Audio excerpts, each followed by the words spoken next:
going to have a lecture on training, training, training.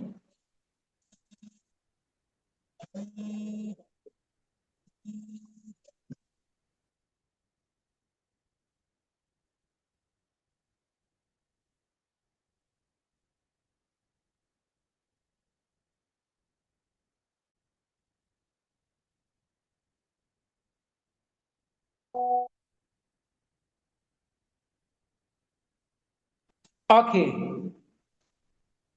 so with the training, now we are starting. If you quite remember,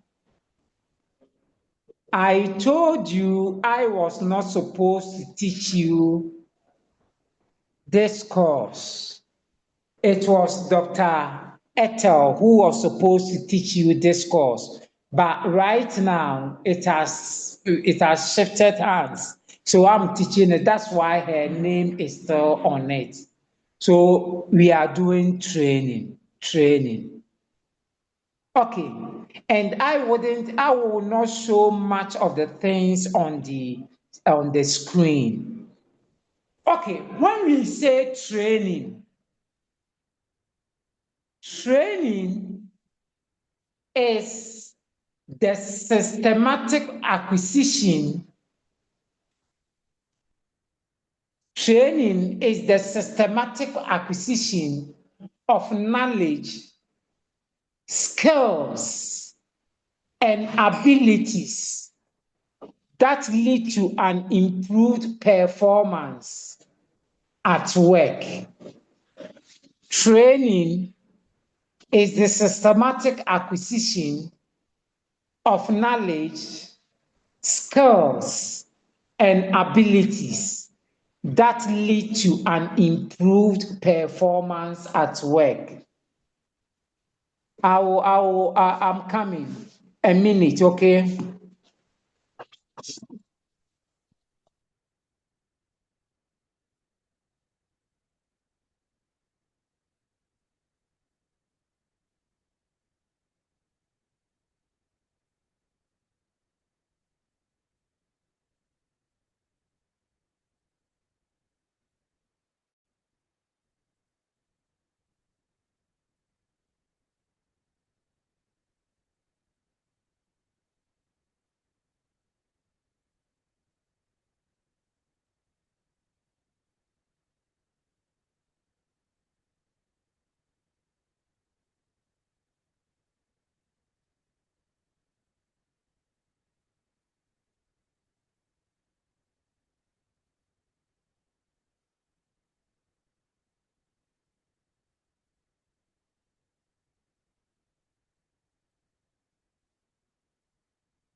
Yes, I'm back. I'm back. I'm back.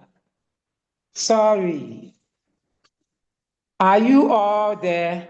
Yes, please. You're welcome. Okay. So Yes, I sir. started with training and I said, training,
yes, for your information, please, all the HR students in level distance, today you will not have class for public administration. I told you I'm now looking for a different lecturer to teach you. So I will let the lecturer who taught you that course, I've forgotten the name, he will teach you. I'll contact him, I will talk to him right now. So please take note.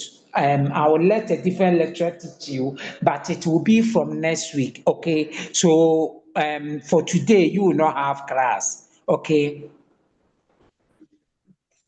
Okay, sir. Abraham, yeah. Yes, sir. I Yes, hope sir. you are okay. Yes, please. And don't worry, what he will teach you will be the same thing that will come in the exams. Okay. Yes. Okay. So let's go on. Training is the systematic acquisition of knowledge, skills, and abilities that lead to an improved performance at work. Training is the systematic acquisition of knowledge, skills, abilities, and others that lead to an improved performance at work.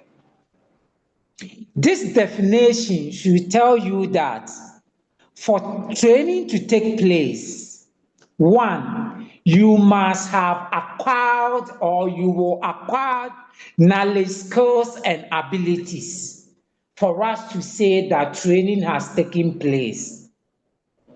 That is the first one. For training to take place, you must have acquired knowledge, skills, and abilities. Two, for training to take place, there must be an improvement in your performance. So these two conditions must exist for us to say that training has taken place. Normally, all training lead to development. All types of training leads to development. So one will not go up, one will not go before the other. That is why we call it training and development. Development is the growth that we realize in us, is the growth that you realize.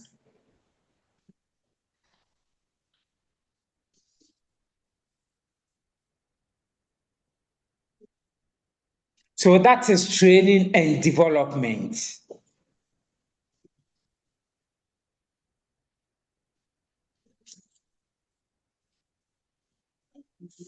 Now, factors that influence training. All factors that influence training has been classified as internal or external. So there are two factors. The first is the internal factors, and the second one is the external factors.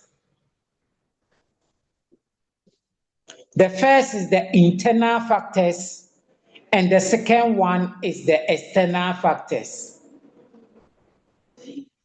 They all affect training. Let's look at the internal factors that influence training. The first of the internal factors is customer service. 2, productivity. 3, safety. 4, employee retention and growth. 5, coping with retirement of skilled employees. Now let's take them one after the other. We are now looking at the first factor, that is customer service.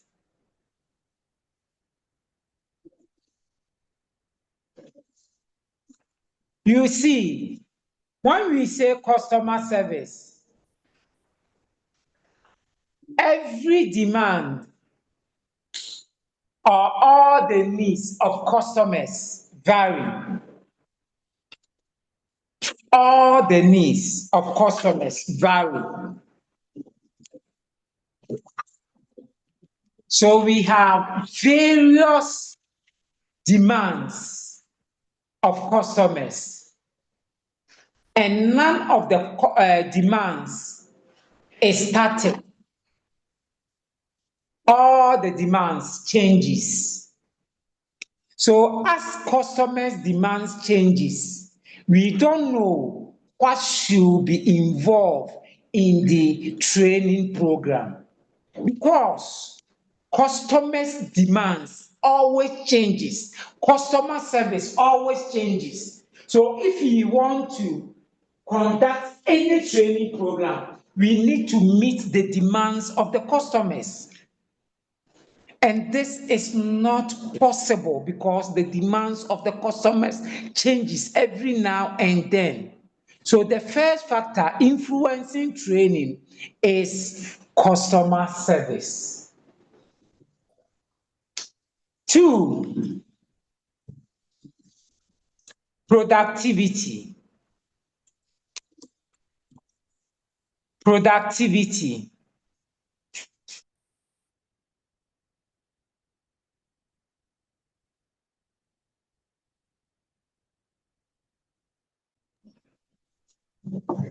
Productivity.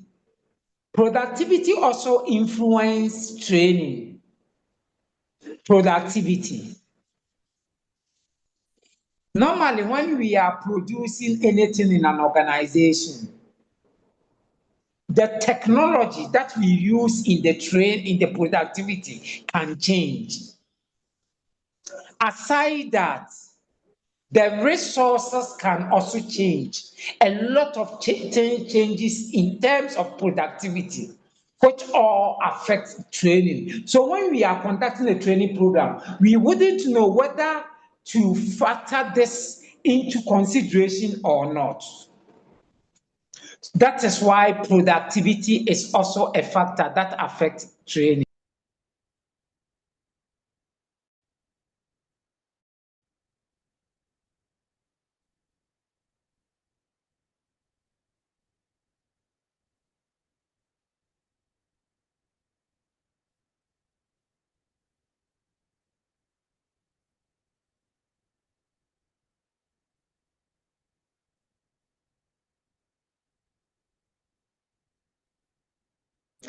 Three, employee retention and growth also changes.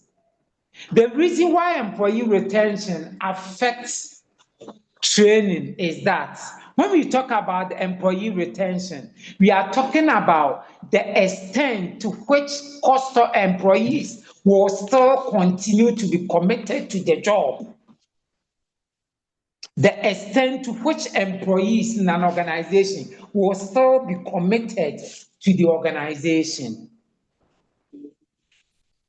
But what I am saying is that with employee retention, we don't know whether those that we are training, they will continue to be in the organization. Normally, we train people in about 3 months, they move or they leave or they quit. So it makes training difficult. It affects us. Are you with me? Yes, please. Okay, the last internal factor is coping with retirement. Normally, a lot of us who are knowledgeable, who has received a lot of training, who has a lot of knowledge in a particular field, will just go, will just have the, will just go on retirement. And when this happens, it becomes very difficult for the institution to deal with it.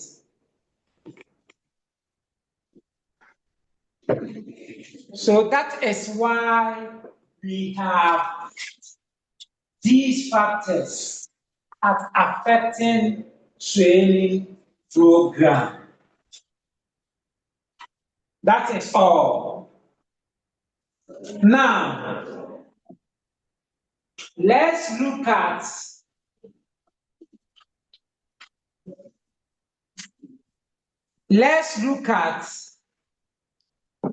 external factors.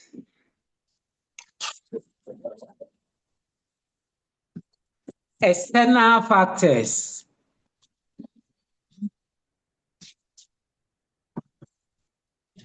Now, the external factors that influence training are four. Globalization is the first one. So now everything is global. So if someone is having, if we are having training programs globally, you also need to have training program. We need to have training program to become abreast with the changing needs of the organization, so that we can move with the global system. Two, changing demographics and diversity. Right now, we have a diverse organization. We have Muslims, Christians, traditionalists. So we need to conduct training so that we can all embrace this diversity. Three, customer service.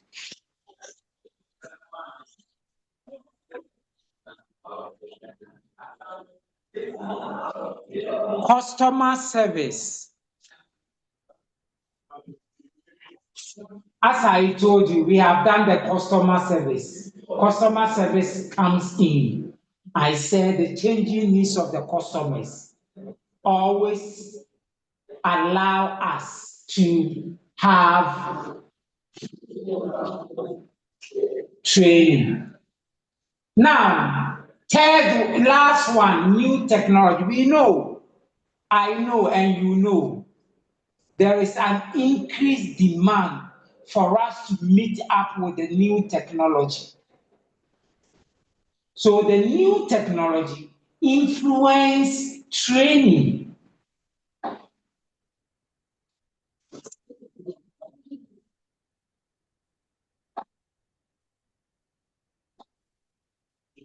Now, we are going to the types of training. We are going to the types of training.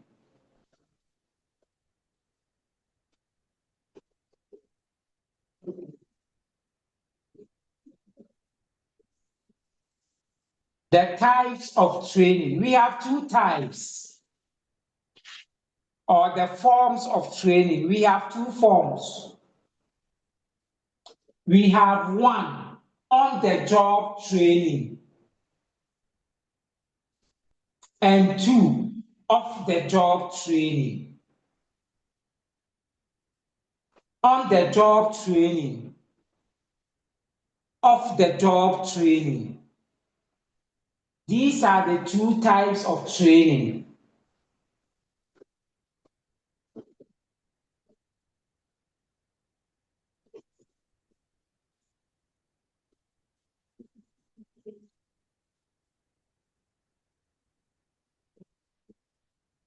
So these are the 2 types of training programs, or the 2 forms of training that we have. One is the on-the-job training, and 2 is the off-the-job training. Now, on-the-job training. On-the-job training is a form of training that takes place in the organization, within the same organization, within the same job.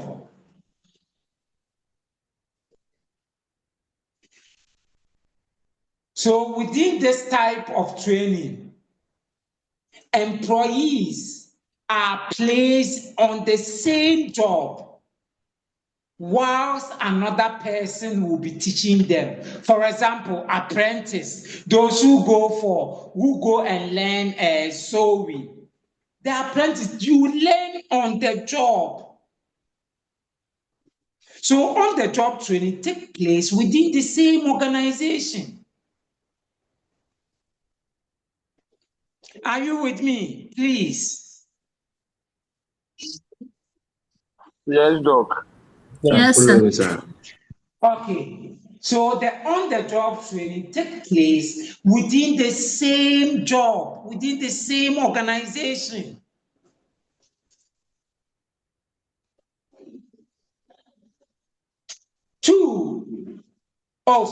On the job. So with the on the job, it is handled, the facilitator is normally the head of the organization, or any senior member who is knowledgeable in what is taking place.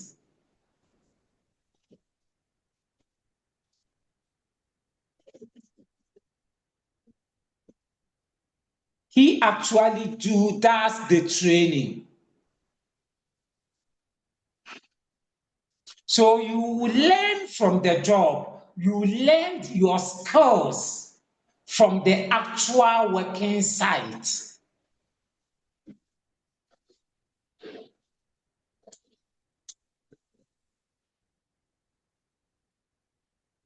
So that is why we normally refer to on-the-job training as learning by doing method. Everything, the procedure, the rules are learned on the job.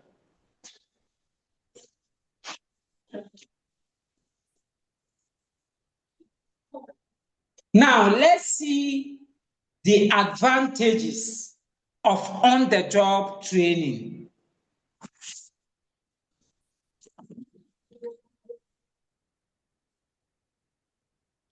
Advantages. Please, we are having the advantages.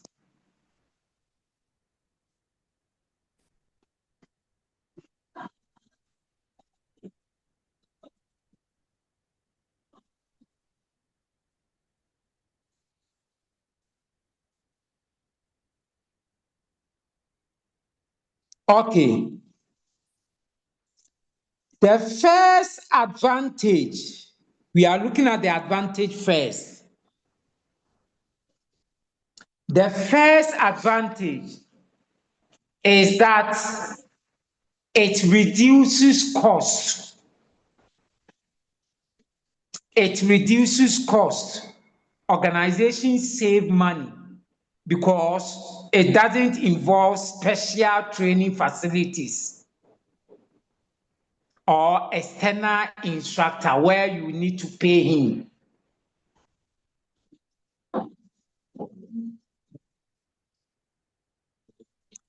Two, the second advantage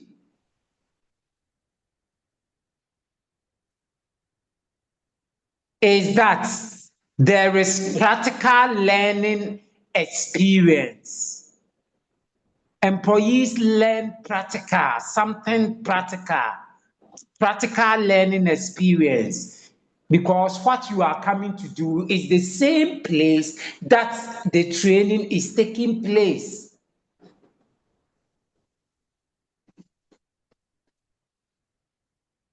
Three, it increased transfer of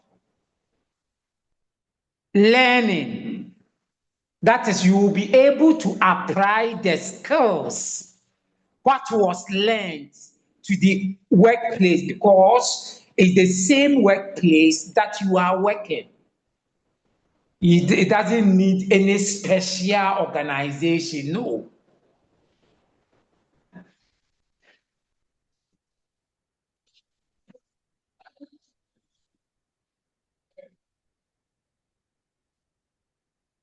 Four. Is it four or what? Please, are we on the fourth? Yes, sir. Yes, Four. please. Okay. Four. It leads to improved confidence and motivation. So employees normally feel higher level of confidence when learning in the real work setting. Because you are learning in the real world setting, so it increases your confidence.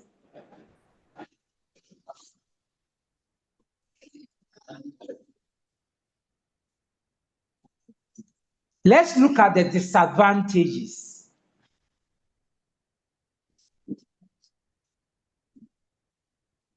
The disadvantages. It increases accidents, or you make more errors. It increases accidents. So with this, inexperienced employee may make costly mistakes or may cause accident because they are learning on the job. And the errors that the individual will make can be costly, because the machines on the job are the same machines you are using in learning. So you can make an accident or an error which will be so costly.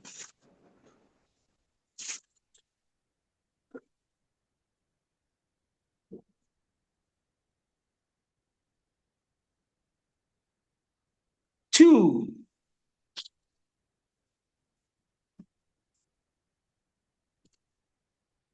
it reduces productivity.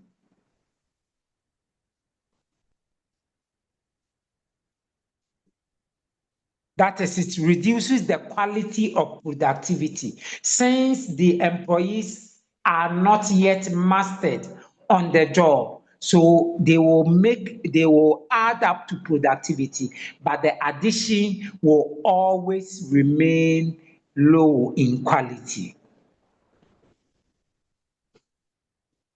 Three,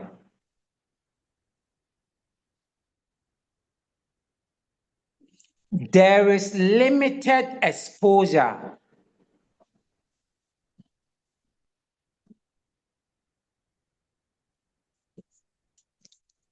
You will not be exposed to a lot of things. There are a lot of things that we need to be exposed of, but under this form of training, you will not be exposed to a lot of things.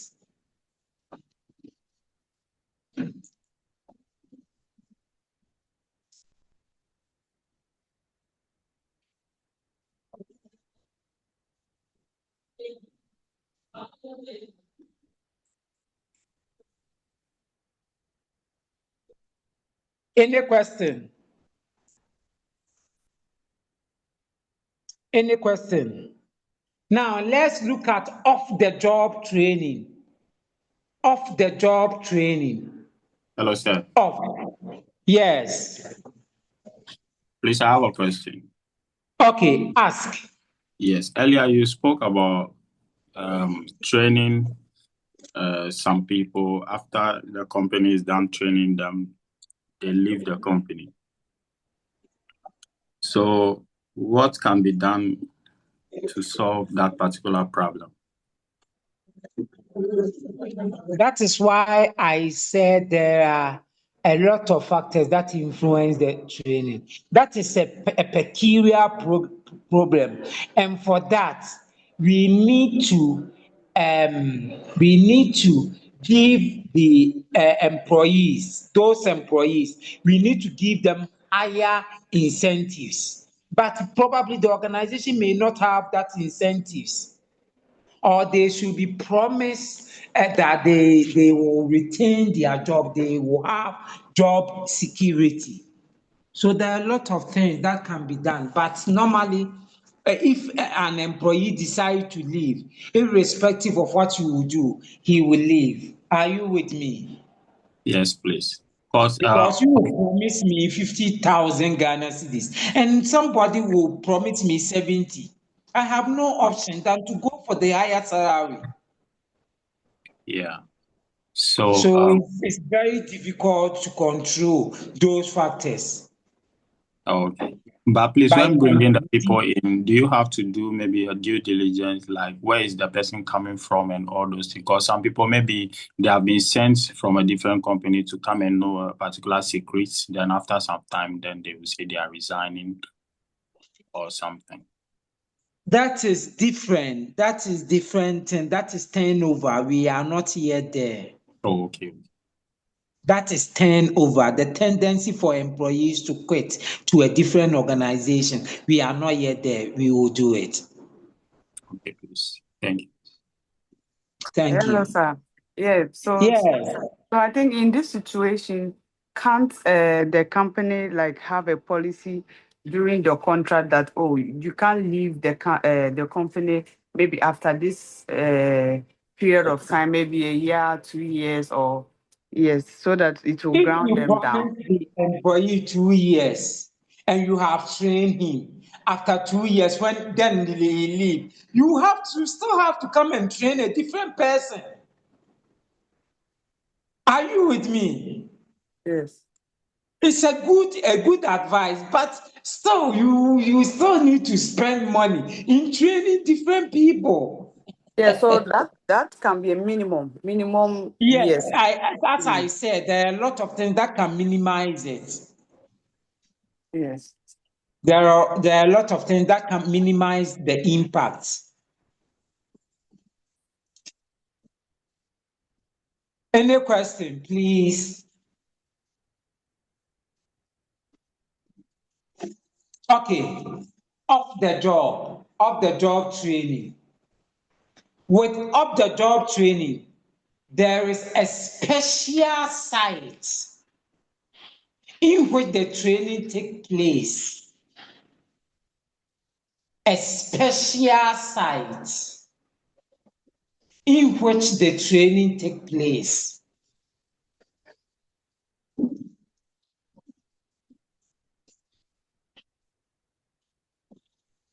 A special site in which the training takes place.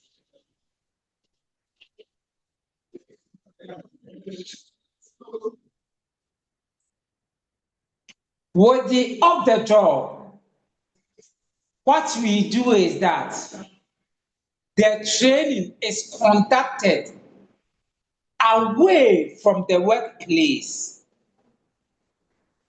in order to reduce distractions and allow you to concentrate on what is being done.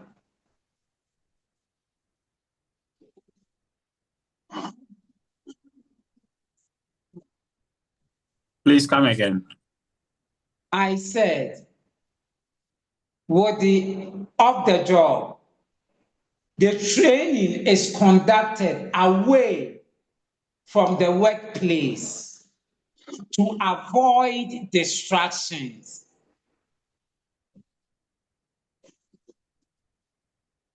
And allow you to devote to the job, to concentrate on what you are being taught.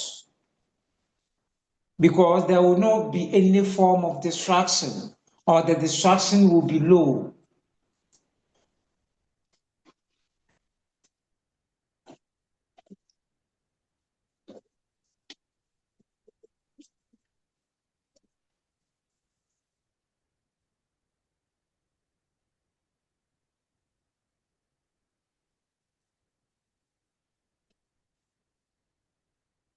Now, with off-the-job training, it's normally conducted by a specialist.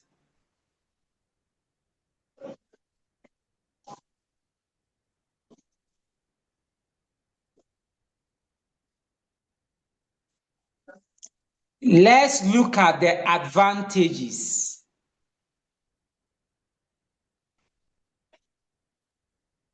So with the advantages, you first need to know the disadvantages of the job, of on the job, then you use it here.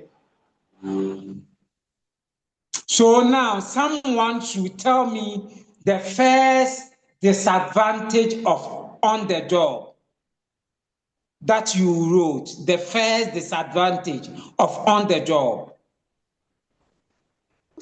Hello, sir. Okay. Yes. Yeah. So the first advantage Of on the job. Yes, sir. Is that it increases cost. It increases It cost. increases cost. Yes, since it is taking place at a different place, location and all that. So the cost will definitely be. Listen to me. We are coming to look at the advantages of on the job. Oh, Of the job. advantages. We are looking at the advantages. And I said, with the advantages, someone should go and tell me the first disadvantage of on the job. Tell me the disadvantages of on the job. Okay. So the disadvantage of the on the job one, it increases accident. That's the first one. So you write here, it reduces an accident. Okay. Yes, sir. Yes, sir. Are you with me? Yes, sir. Yes, sir. I get it, sir.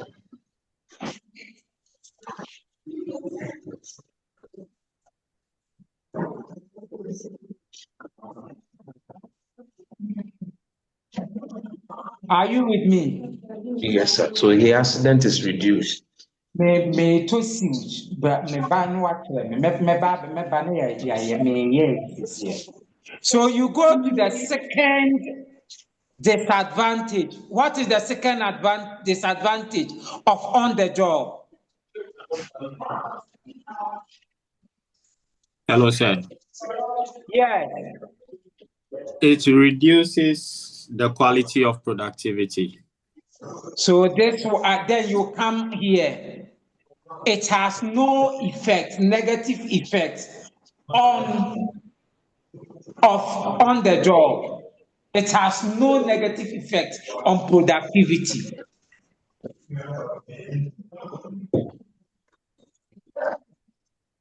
So that is it. And to the disadvantages here will it will become the advantages here, and the advantages will form the disadvantage. Okay.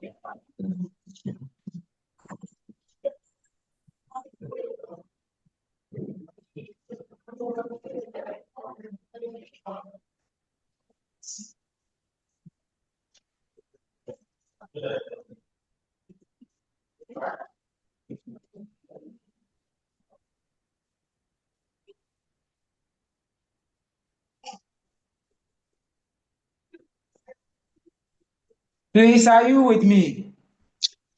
Yes, sir. Yes, please. So have you gotten all the advantages and the disadvantages?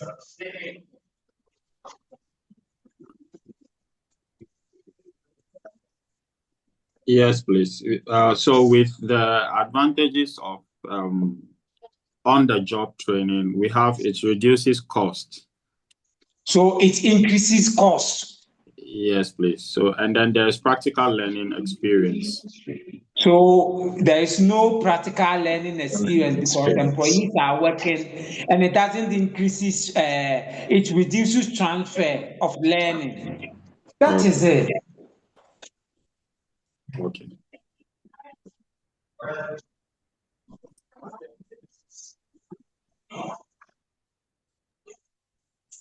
Please, are you with me? Yes, please. Yes, sir. Now, one thing is that normally, when our employees or when an organization just wake up, then he decide that we are going to conduct training. No, that should not be the case. An organization should not normally stand up and decide to go and conduct training. For training to take place, for there to be training, we need to have, listen to me, I said an organization should not just wake up and decide to conduct training. For there to have training, we need to have stages of training. We need to know the various stages of training. So now, our subtopic is on stages of training.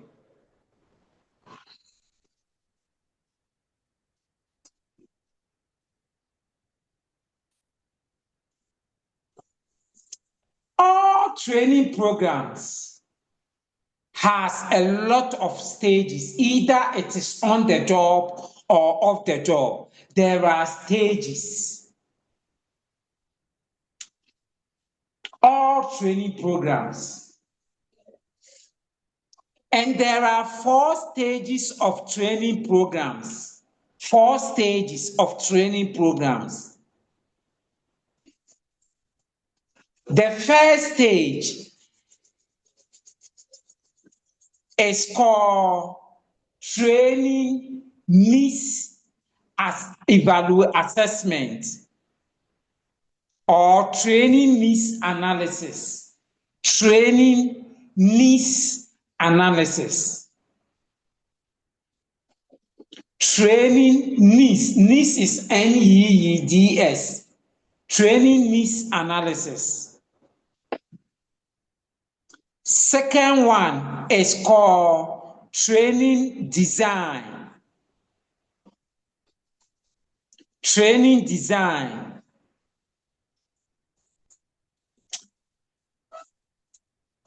Third one is called training implementation. Training implementation.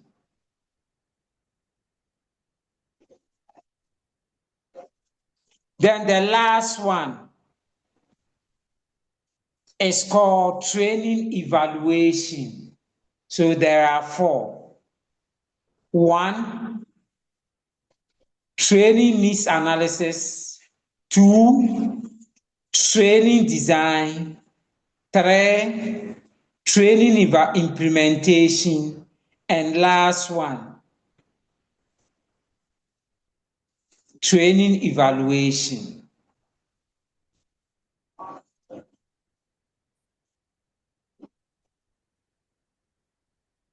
So first one, let's take the training needs analysis.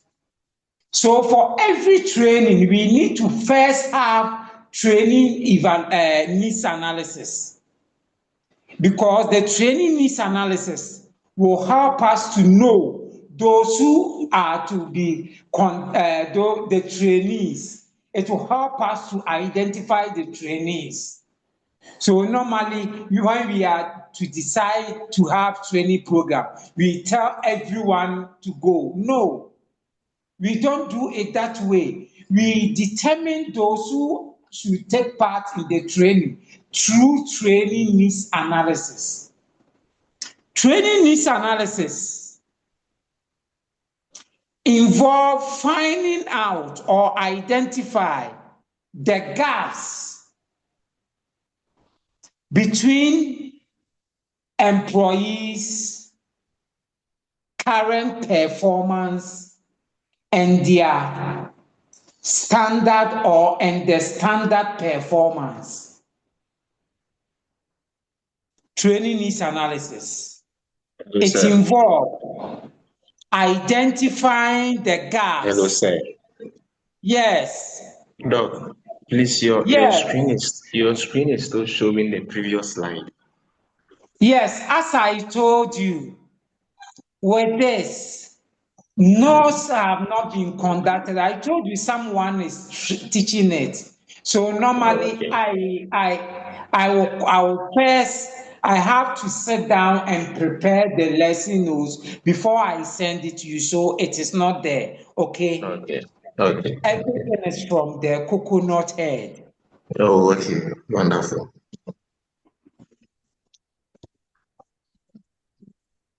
So the first one is training needs analysis. And I said training needs analysis involve identifying the gaps,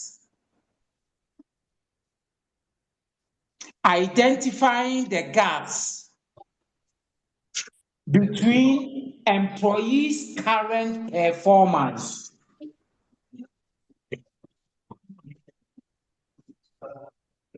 and standard performance. Every organization have a standard performance.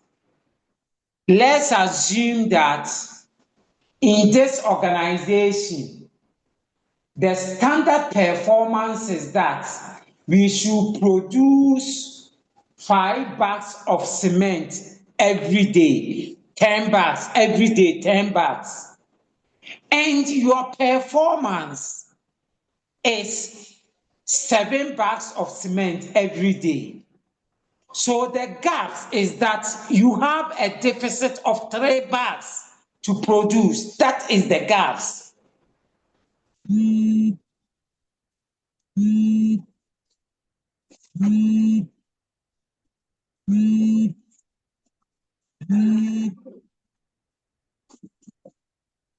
That is what I'm talking about. You find out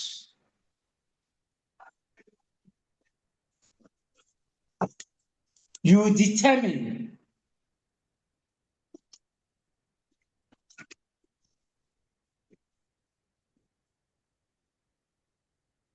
those things, how employees are performing now, and what you expect the employees to perform.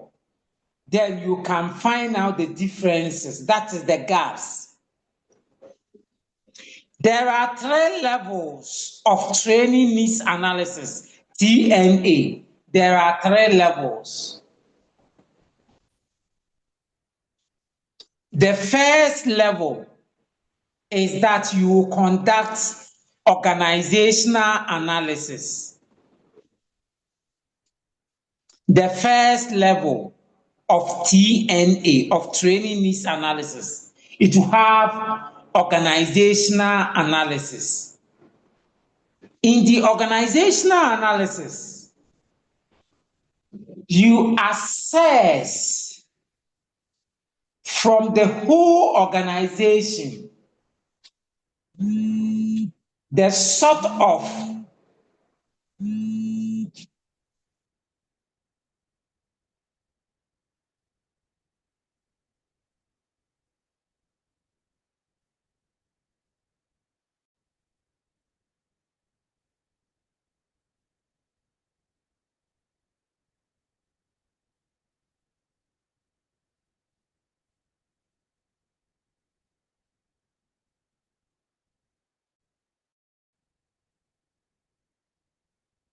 Now, with the organizational analysis,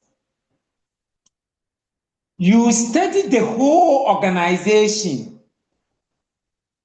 to identify one particular department that is not performing well. There are different departments within the organization. So you study the whole organization to find out which department is not producing up to the satisfaction. So, for example, if the university GCTU is the organization and you want to conduct training there, you assess the whole University of GCTU and identify the departments that are not performing up to the level that you expect them to perform. Are you with me?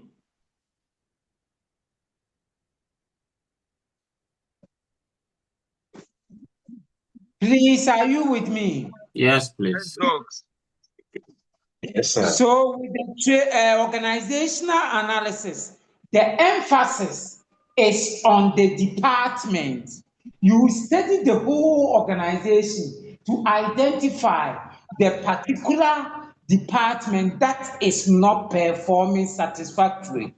For example, if the police service is the organization where you want to conduct or training, we don't just wake up and decide to go and train anybody, but we perform what is known as organizational analysis. The organizational analysis will help us to determine the particular department that is not performing up to the standard that we expect.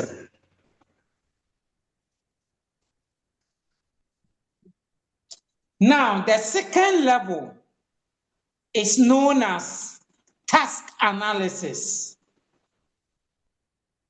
Task analysis. So with the task analysis, you find out from that particular department that was identified, you find out which particular task, which particular responsibility is not performed well. Within the organization, within the department, you can't tell me that they are not performing everything haphazardly there. There may be a particular activities that are not performed well.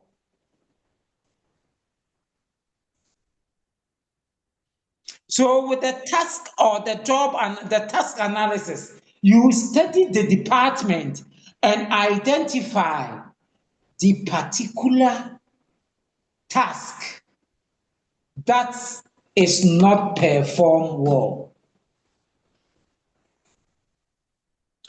Then you go to the last one. Yes, any question?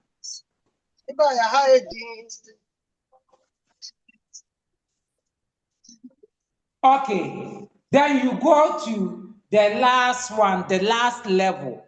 It's called the individual or the person analysis.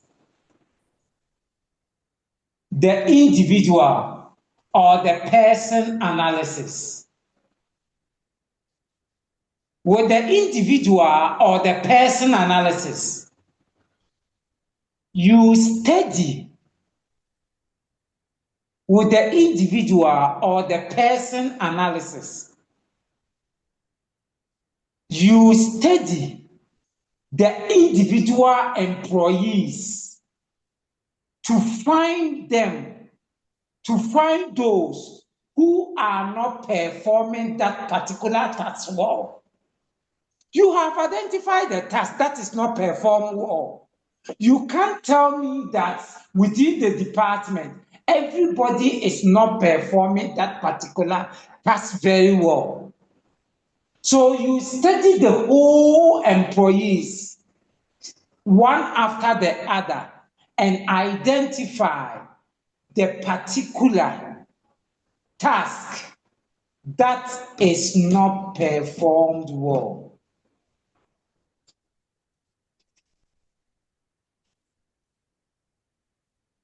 Am I making sense? Yes, please. Yes, I know. Okay.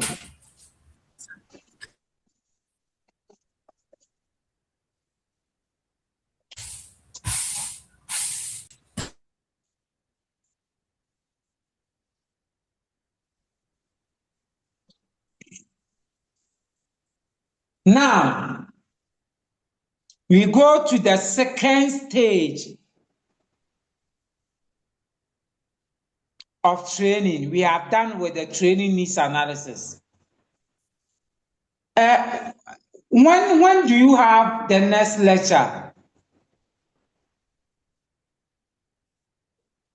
1:45. 1:45. Then please give me 6 minutes and let me finish at 1:30. Okay, 1:40. Okay. Okay. The second one is known as training design. With the training design, this is where you factor everything that was identified in the training needs analysis to design the training. Hello, sir. Please, sorry. It's supposed to be 1:30 instead. Oh. Yes. So is it time? So the next lecture is 1:45, so we can finish up. Please give me 5 minutes, okay? Yes, please. With the training design, this is where you determine the training objectives, you design the content, you design the methodology, you design the resource needed, etc., etc. You identify everything here. The main training, whatever will go into the main training, need to be identified.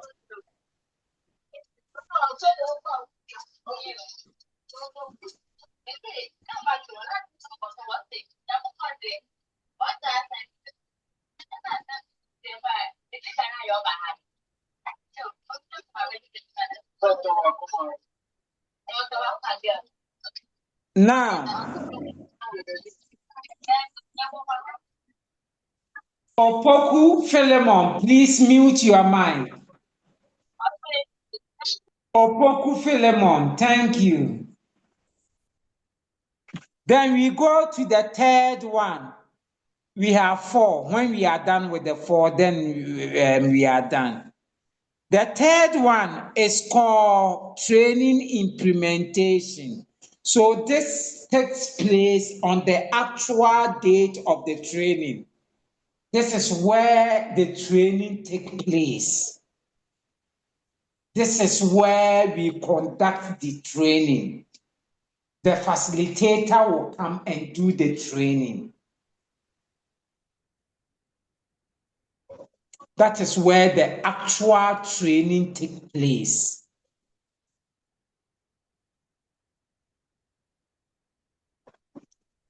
The last one is called training evaluation.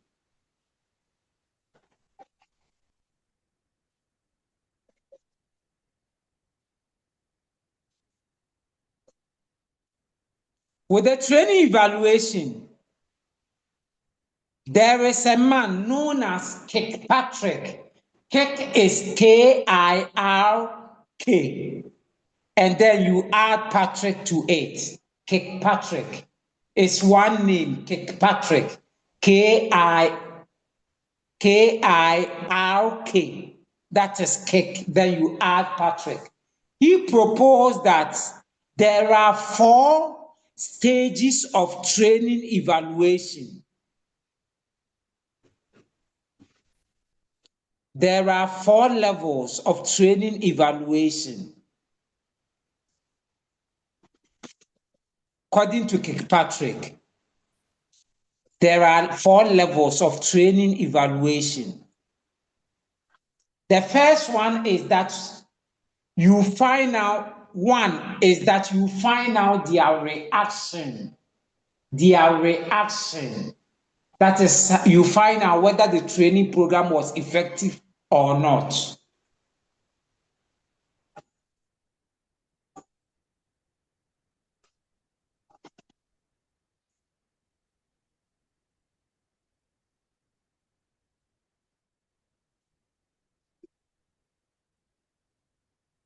Two, you find out about the learning. 2 is the learning. First one is reaction. Second one, learning. You find out how much knowledge, skills, and abilities that the employees have. You find out whether the employees has acquired more knowledge, skills, abilities, etc., etc. So you identify how much of learning has taken place, how much of knowledge has. Last week I taught you the KSAOs, knowledge, skills, abilities, and others. You find out how much knowledge, skills, abilities, and others that they have acquired. Third is the behavior.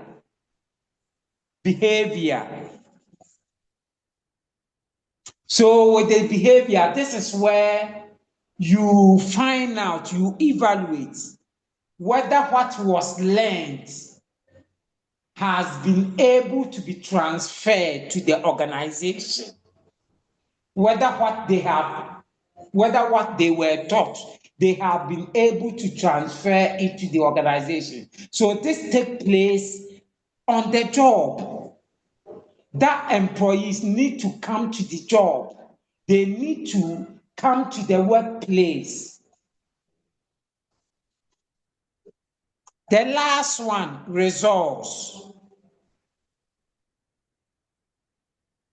If you quite remember, I told you that we have standard work performance and what you are producing. So we find out, has the training brought about any improvement in performance? Has that training brought up any improvement in performance?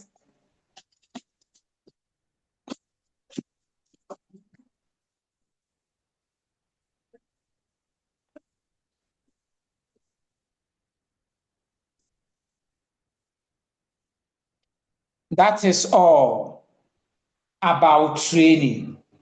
Have you learned something new today?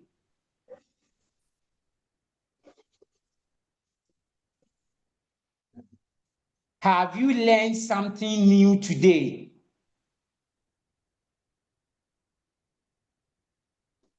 Yes, please. So Yes, if sir. someone asks you to come and conduct training needs analysis for him, I know now you can do it. Yes, sir. So you should tell your managers, your management, that training is not done anyhow as they used to do it in the organization. Training should be based on training needs analysis. And when we are done with the training, we need to evaluate to find out whether employees are producing anything, whether there have been an increment in performance.